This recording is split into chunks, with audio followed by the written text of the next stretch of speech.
Hello' everyone, মই এটা ভিডিঅ'লৈ আপোনালোক সকলোকে স্বাগতম জনাইছোঁ।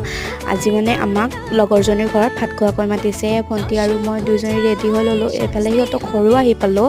আহি পাই ফাৰ্ষ্ট খালোঁ চাহ, তাৰ পাছত একদম জল্দিকৈ ভাতকেইটা খাই ল'লোঁ। যিহেতু আকৌ পূজাত যাব লাগিব, তাতে আকৌ আজি বিজয়া দশমী আৰু আজিৰ পৰাতো পূজা চাব নাপাওঁৱে। ভাবিছিলোঁ পূজাত আহি আমি দুইজনীয়ে পূজা চাব লাগিব নেকি, কিন্তু নাই, লগতে তাইকো লগ পালোঁ।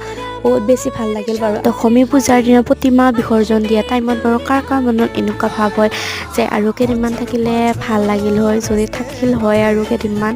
মই কিন্তু সৰুৰ পৰা এতিয়ালৈ ইমানখিনি ডাঙৰ হ'লোঁ, কিন্তু এইটো ভাৱ মানে মনত আহি যায় আৰু কেইদিনমান কিয় থাকিব নোৱাৰিলে এনেকুৱা। সকলোকে ঘৰলে ৰাখিবা মা, বিদায় জনালোঁ। অহা বছৰ আকৌ আহিবা। আৰু এইফালে ৰাতিলৈ আহিলোঁ আমি থিয়েটাৰ চাবৰ কাৰণে।